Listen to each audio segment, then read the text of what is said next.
우리 신명기 27장의 11절로 26절까지 말씀에 보면은 우리가 잘 아는 에발산과 그리심산에 관한 이 말씀을 하십니다. 모세가 그날 백성에게 명령하여 이르되 너희가 요단을 건넌 후에 가나안 땅에 들어가면 시므온과 레위와 유다와 이사갈과 요셉과 베냐민은 백성을 축복하기 위해 그리심산에 서고 루벤과 갓과 아셀과 스불론과 단과 납달리는 저주하기 위하여 에발산에 서라.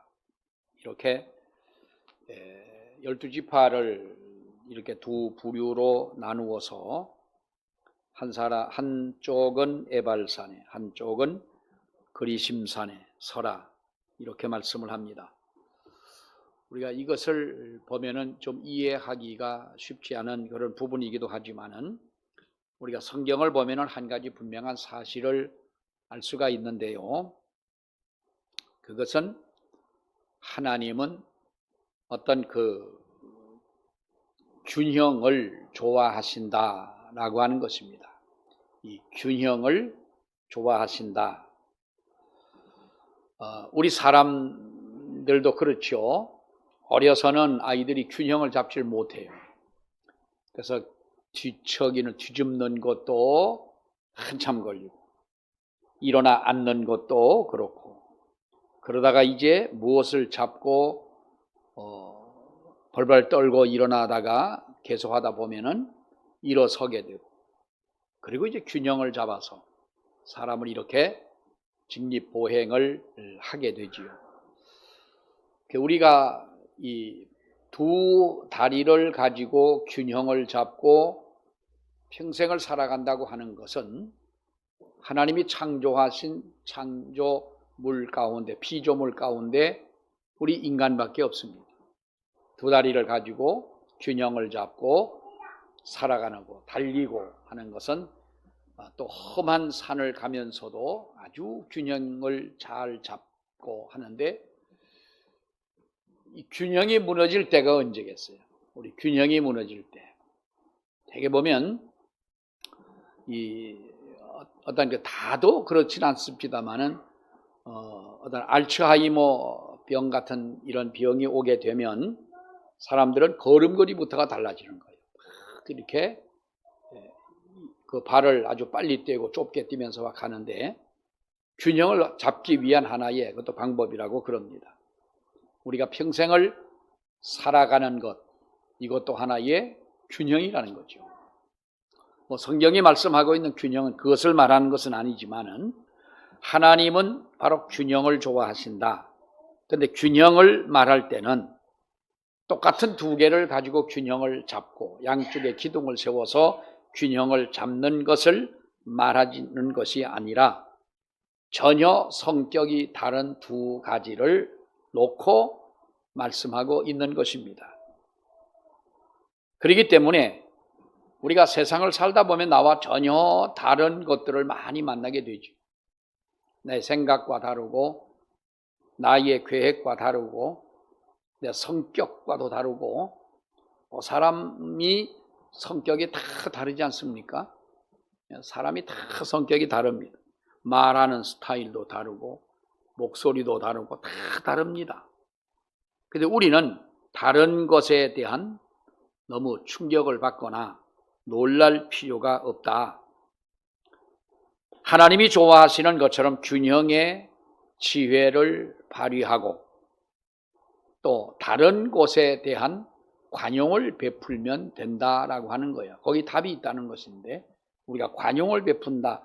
성도들에게 꼭 있어야 하는 삶이 뭐냐 하면은 관용을 베풀라는 겁니다. 관용. 빌립보서 4장 5절에 말씀하고 있지요. 너의 관용을 모든 사람에게 알게 하라 그랬어요. 너의 관용을 모든 사람에게 알게 하라.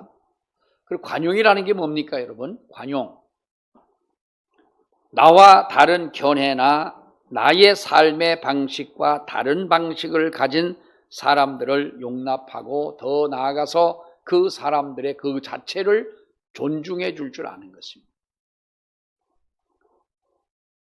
관용이 있는 사람이 되려면 내가 소중한 것처럼 남도 소중하게 여겨야 된다는 것이죠. 근데 우리가 이런 것을 어떤 진리를 떠났거나 어떤 법을 위배하거나 하나님이 창조하신 창조의 목적이 아닌 다른 어떤 인간적인 목적으로 타락함으로 살아가는 사람들마저도 우리가 관용을 하라 하는 말은 아닙니다. 여기서 말씀하고 있는 이 관용이라고 하는 것은 다른 견해, 다른 삶의 방식을 가진 사람을 용납하고 존중히 여겨라 하는 것인데, 여러분, 다른 것은, 나와 다른 것은 틀린 것이 아니지요. 우리가 보면은 내 생각과 다르다고 해서 저 사람은 틀렸어 하고 아주 우리는 그렇게 인정을 해버리는, 아주 싹을 자르듯이 그렇게 생각하는 경우가 있습니다만, 여러분, 서울에서 부산 가는 방법은 다 다릅니다. 걸어갈 수도 있고, 기차를 타고 갈 수도 있고, 버스를 타고 갈 수도 있고, 비행기를 타기도 하고, 요즘에 KTX 같은 거를 타고 가기도 합니다. 그럼 비행기를 타고 가는 사람이 걸어가는 사람을 볼 때 저 사람은 틀려먹었다. 여러분, 그건 틀린 것이 아니지요. 그것은 우리와 다를 뿐이지. 내가 KTX를 타고 가는데 어떻게 너는 같은 부산을 가면서 지금도 용문으로 돌아서 원주로 해서 이렇게 내려가는 부산 가는 열차가 있습니다. 근데 이렇게 KTX를 타고 바로 가야지 왜 그런 열차를 타고 가느냐? 여러분, 그것은 우리가 틀린 것은 아니죠. 나와 다르다고 해서 무조건 저 사람은 틀린 사람이야. 우리가 여러분, 교회들도 교회마다 다른 점이 있습니다. 우리 예배를 드리는 방법도 보면, 이렇게 보면 우리가 그 주일날 예배하는 예배의 방법이 다를 수도 있는 것이지요. 그렇다고 해서 우리가 저 사람이 틀렸다라고 할 수는 없지 않습니까? 복음의 본질을 흔드는 것이 아니라면 우리가 다른 점도 인정하는 것이 오히려 아름다운 것이다 라고 할 수가 있겠습니다. 옛날에 어떤 교회가 한 달에 한 번씩 오후 예배를 안 드렸어요. 그랬더니 옆에 있는 교회들이 막 그 교회를 비난합니다. 안 드리는, 한 달에 한 번 마지막 주 이제 오후 예배를 안 드리는데, 안 드리면서 그 교회에서 강조하는 것은 한 달에 한 번이라도 가족끼리 모여라. 그 집에서 모여서 오후 예배를 드리지 않고 오전 예배 드리고 다 파한 후에 오후에는 가족끼리 모여서 가정 예배를 드리고 가족끼리 식사를 하고 이렇게 자녀들과 부모와 정답게 앉아가지고 대화할 시간도 없고 이야기할 시간도 없는데 그런 시간을 가져라. 그러니까 가정 교회의 회복을 위한 목적으로 그렇게 했는데, 옆에 있는 교회들이 그 교회가 예배를 드려야지, 가정에서 예배를 드리라면 몇 가정이 100가정이라고 하면 100가정이 다 드리겠냐 뭐라고 하면서 비난을 하는 것입니다.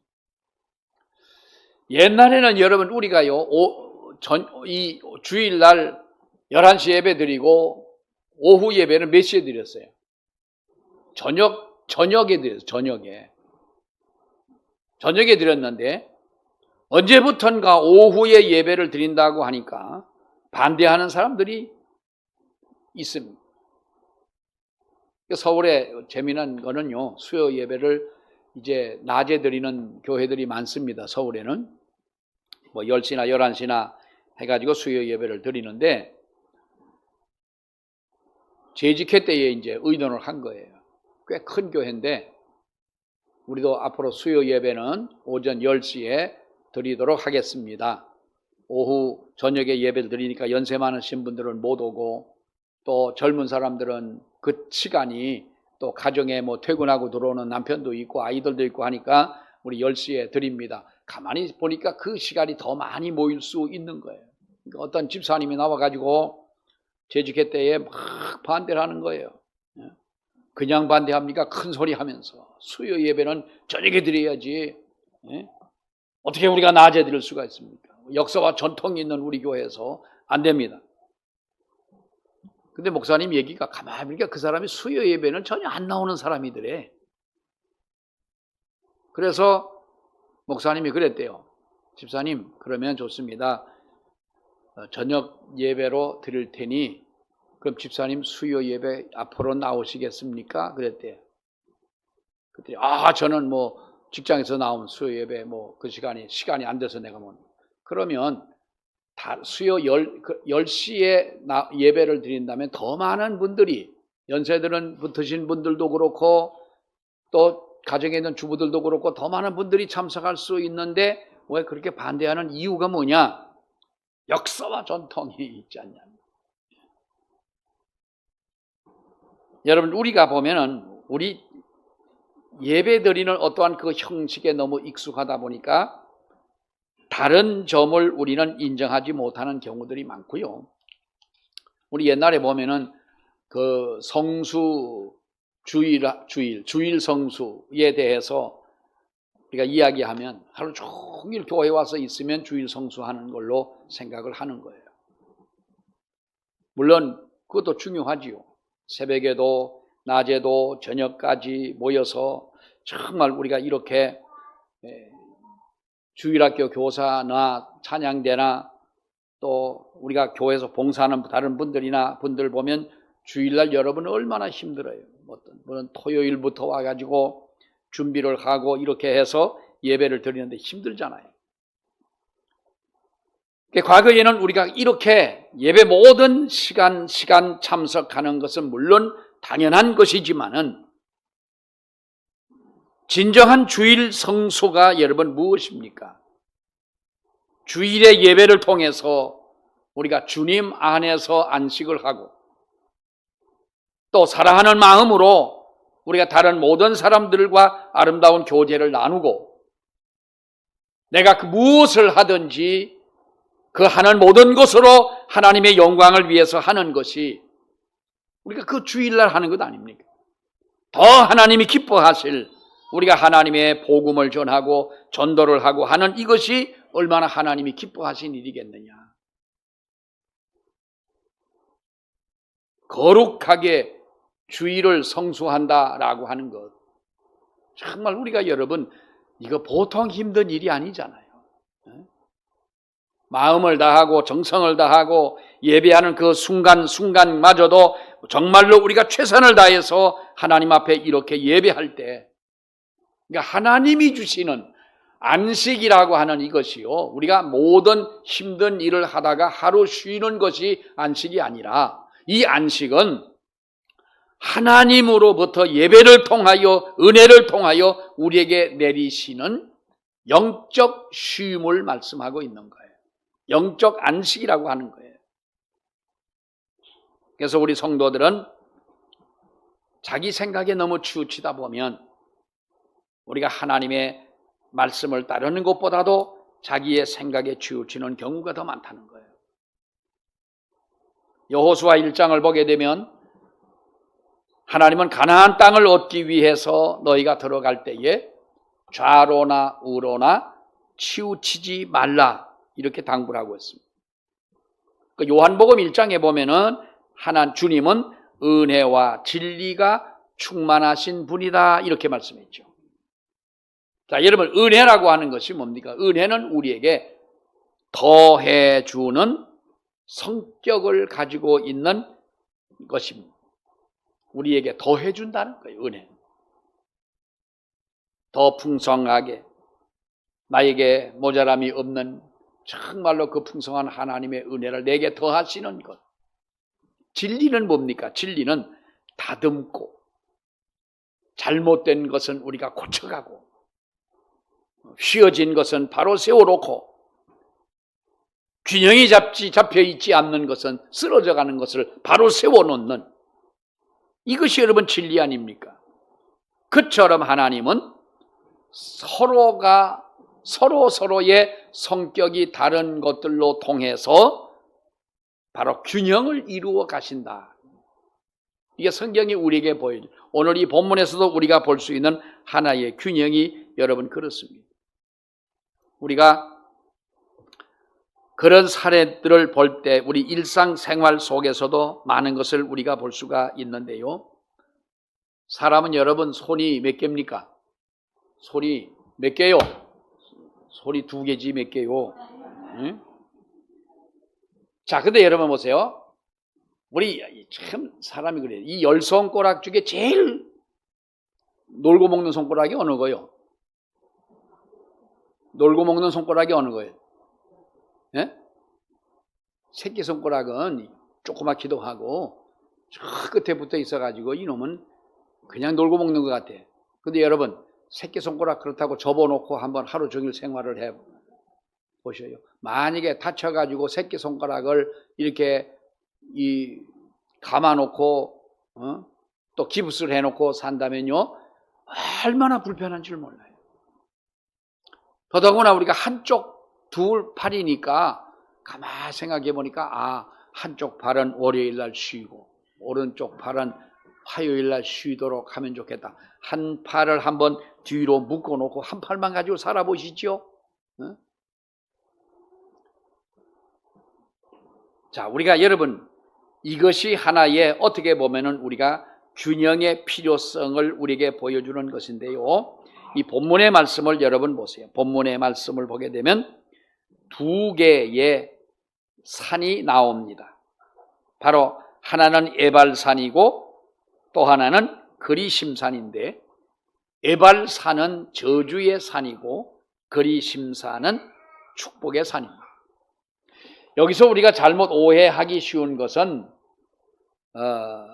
이 그리심산에 에발산에 서 있는 지파는 저주받은 지파고 또 그리심산에 서 있는 지파는 축복받은 지파다 이게 아니잖아요. 여기서 이것은 하나님께서 바로 이런 그 어떤 균형을 통해서 우리에게 주시는 바로 그 하나의 상징적인 것이었어요. 그래서 하나는 에발산이고 하나는 그리심산인데 에발산은 저주의 산이고 그리심산은 축복의 산이다 하는 것입니다. 자, 시편 23편에 보면 여호와는 뭐요? 나의 목자시다 그랬어요. 목자시다. 그가 나를 푸른 초장과 잔잔한 물가로 인도하신다. 주의 지팡이와 그리고 무엇이 막대기가 나를 안위하신다 그랬어요. 거기서 지팡이와 막대기가 나를 안위하신다. 많은 신학자들이 그렇게 말하지요. 지팡이라고 하는 것은 축복을 내리는 어떤 도구의 상징이라면 막대기는 징계를 내리는 도구의 상징으로 뭐 이렇게 얘기를 합니다만은 자녀를 키울 때도 여러분 마찬가지 아니에요. 자녀를 키울 때도 아버지가 혼을 내주면 엄마도 옆에 있다가 같이 혼을 내주면 자식이 바른 교육이 되겠어요? 안 되겠어요? 한 사람이 혼을 내주면 한 사람은 참고 있다가 달래주기도 하고 또 다 자식의 잘못한 것을 둘 다 묵인하고 무조건 잘했다고 하면은 자식이 또 바른 길로 가지 못하지 않습니까? 우리가 이와 같이 양면이 서로 다른 것들이 하나의 균형을 이룬다. 근데 오늘 이 성경에서 말씀하고 있는 것은 바로 에발산에 속한 자들을 우리가 한번 봅니다. 여러분 12절 13절에 있는 말씀을 보면 너희가 요단을 건넌 후에 같이 봅니다. 시작. 시므온과 레위와 유다와 이사갈과 요셉과 베냐민은 백성을 축복하기 위하여 그리심산에 서고, 자, 백성을 축복하기 위해 너희가 그리심산에 설 지파를 말씀했고 13절에 루벤과 갓과 아셀과 스불론과 단과 납달리는 저주하기 위하여 에발산에 서고 레위 사람은 큰 소리로 이스라엘 모든 사람에 말하여 이러기를 하고 말씀합니다. 여기 보면 에발산에 속한 자 12지파를 둘로 나누어서 6지파는 바로 축복하기 위해 그리심산에 서게 하고 또 나머지는 에발산에 서게 했습니다. 그 행위가 뭡니까 여러분? 실제로 그리심산에 선 지파는 축복을 받고 에발산에 선 지파는 저주받는 것이 아니라 일종의 상징적인 행위였다는 거죠. 자, 그런데 여기 여러분 보세요. 그러면 에발산에 속한 저주받은 사람이 누구냐? 여러분 어떤 사람들입니까? 우리가 15절에 있는 말씀부터 쭉 내려가 보면 장색의 손으로 조각하였거나 부어 만든 우상은 여호와께 가증하니 이것을 만들어 은밀히 세우는 자는 저주를 받을 것이라 할 것이요 모든 백성은 응답하여 말하되 아멘 할지니라. 우상을 숭배하는 자 16절에 보면은 부모를 경홀히 여기는 자 17절의 말씀에 보면은 이웃의 경계표를 옮기는 자. 지금이야 우리가 이것이 가능하지 않은 일이겠습니다만은 남의 지게표를 남의 그 경계를 이렇게 경계표를 옮겨 놓는 사람, 그리고 맹인에게 길을 잃게 하는 사람. 옛날에 강원도에 있을 때인데 친구들하고 산에서 갔다가 오다 보니까 어떤 양복을 입은 사람이 그 산으로 올라오는 거예요. 그래서 우리 어릴 때는 어떻게 배웠냐 하면 간첩 식별법이 있어요.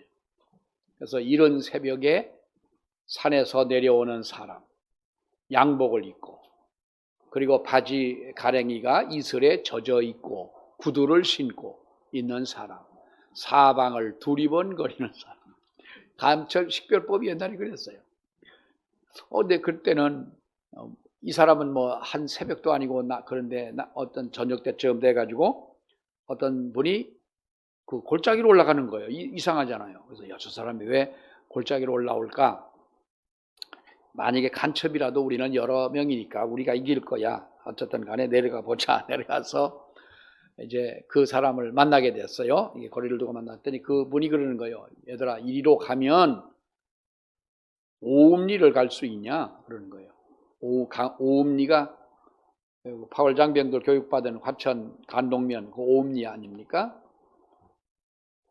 근데 그 양반이 온 길은 정반대로 온 거예요. 한참 온 거예요. 여기가 아니고 오음리는 다른 곳으로 가야 되는데 어떻게 여기를 이리로 오셨냐 그러니까 저 아래서 어떤 사람이 오음리를 가는 길을 가르쳐달라고 그랬더니 이리로 가라더라는 거예요. 근데 그 동네에 그런 사람이 꼭 한 사람이 있었어요. 그 동네에 약수터가 있었는데 약수터를 어디로 갑니까? 그럼 이쪽인데 저쪽으로 가세요. 또 누구네 집을 찾아가면 그 집은 분명히 이쪽으로 가야 되는데 저쪽으로 가셔가지고 한참 가야 된다고. 꼭 이런 사람이 하나 있었는데 어쩌다 그 사람한테 또 걸려가지고 오음리 가는 사람이 엉뚱한 데로 길을 가는 거예요. 자, 물론 이것은 우리가 그 사람이 어쩌면 장난삼아 한 것이라고 하겠지만은 소경에게 길을 잃게 한 자다. 객이나 고아나 과부의 송사를 억울하게 하는 자다. 이런 사람들은 에발산에 속한 자요. 오늘 레위지파는 이러들에게 뭐라고 말합니까? 이러한 자들은 저주를 받을지니라 하고 모든 백성은 아멘할지니라 그랬어요. 에발산에 이런 자라들이 에발산에 속한 자들이라고 하는 거예요. 여러분 사람은 그렇잖아요. 대체로 돈도 없고 백도 없고 배경도 없는 힘이 없는 사람들은 외면하지 않습니까? 그러나 하나님도 그런 사람을 외면한다고 우리는 볼 수가 없잖아요. 하나님은 부자의 편이 아니지 않습니까? 하나님은 힘이 없는 사람을 오히려 긍휼히 여기고 불쌍히 여기시지 않겠습니까?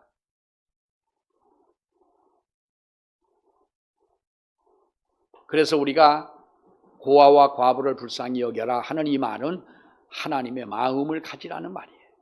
불쌍히 여기고 그들을 볼 때에 단순히 불쌍히 여기지 말고 그들을 위해 축복을 해주고 정말로 그들을 도와주고 베풀어주고 하라.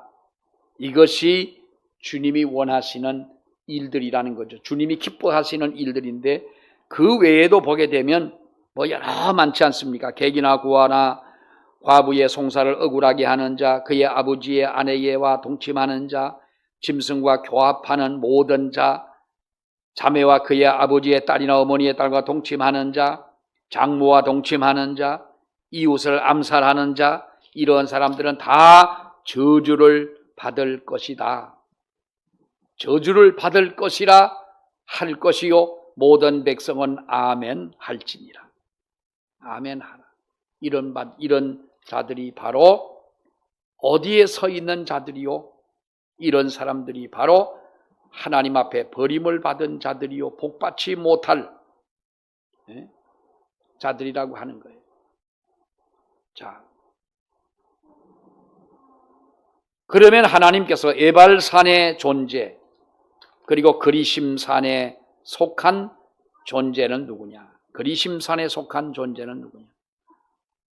구체적으로 이렇게 에발산에 속한 자들에 대해서 구체적으로 말씀하진 않았습니다만은 이 에발산에 속한 자들, 언급된 여러 가지 저주받는 행동과 정반대의 삶을 살아가는 사람들이라면 우리가 그리심산에 속한 존재가 되지 않겠느냐. 그런데 그리심산에 속한 존재가 되는 핵심 원리는 무엇이냐? 26절의 말씀을 보세요. 26절 다 같이 읽습니다. 시작. 이 율법의 말씀을 실행하지 아니하는 자는 저주를 받을 것이라 할 것이요 모든 백성은 아멘 할지니라. 자, 마지막에 뭐라고 말합니까? 이 율법의 말씀을 실행하지 아니하는 자는 저주를 받는다. 그렇다면 간단히 말하면 그리심산에 속한 복된 존재가 되려면 하나님의 말씀을 실행하는 자, 말씀대로 사는 자가 하나님 앞에 복을 받는 자들이다라고 하는 겁니다. 여러분, 우리 성도들의 살아가는 가장 중요한 삶은 말씀 중심의 삶 아닙니까? 우리가 무엇을 하더라도 말씀 중심의 삶이고 말씀에 우리 마음이 열려 있고 말씀을 통해 깨달음과 감동이 있다면 그 영혼은 살아있는 영혼인 것입니다. 병들면 가장 밥맛이 없지요. 입맛이 깔깔하고 우리가 이것이 여러분 건강하지 못하다는 신호 아니에요? 영적으로도 마찬가지인 거예요. 정말 우리의 영혼이 살아있고 하나님의 은혜를 사모하는 정말 하나님 앞에 복된 영혼이라면 무엇보다도 말씀에 열려있는 우리들이 아닙니다. 말씀에 열려있고 말씀에 우리가 깨달음이 있고 말씀을 들을 때에 읽을 때에 우리에게 감동이 있는 이것은 살아있는 우리의 영혼이라는 거예요. 게다가 말씀대로 살려고 한다면 우리가 어느 누구도 어느 무엇도 대적할 수 없는 무적의 영혼이 될 수 있는 줄로 믿습니다. 우리가 자신에게 부당하고 불의하고 우리도 에발산에 속한 그러한 성품은 내게 없는지 여러분 우리는 살펴봐야 됩니다. 사람의 마음은 다 여러분 같지 않겠어요? 내가 그리심산에 속한 성품을 가지고 살아가느냐 아니면 에발산의 성품이 내게 없느냐. 에발산에 속한 성품, 우리 오늘 이 말씀하고 있는 이 모든 것을 정말로 우리 마음 속에서 다 우리가 빼내버리고 우리 한방병원에 가면은 한의사들이 주로 그러잖아요. 우리의 부항을 떠가지고 죽은 피를 빼내고 또 우리 몸에 있는 독기를 빼내고 그런다고 그래요. 물론 몸에 독기도 있고 뭣도 있고 다 있겠죠. 근데 그걸 빼낸다. 치료를 하고 나면 몸이 개운하고 건강해지고 이런 결과가 가져옵니다만은 정말로 우리의 마음 속에는 어느 누구라도 내 마음의 진정한 균형을 이루지 못하게 하는 어떤 요소가 분명히 있다는 거예요. 우리 사회적으로도 그렇잖아요. 사회적으로도. 여당이 있으면 야당이 있고 여당은 야당을 존중하고 야당은 여당이 부럽겠지만은 그래도 자기들의 힘에 붙이니까 그렇게 된 결과를 인정하면서 서로가 잘못된 부분들은 부딪히는 부분도 있고 비난도 하고 하지만은 우리가 여러분 성숙한 정치라고 하는 것은 서로 돕는 것 아니겠어요? 서로가 존중이 여기고 서로를 인정을 해주고 해야 되는데 우리가 균형을 이루지 못하게 하는 어떤 요소들이 분명히 있지 않는. 우리 몸에도 여러분 그렇습니다. 건강한 몸이라고 하는 것은요, 우리가 균형이 제대로 이루어져 있는 몸인 것입니다. 내 몸 속에 있는 세포가 내 몸에서 자라나는 세포를 잡아 죽이는 여러분 이런 병도 있지 않습니까?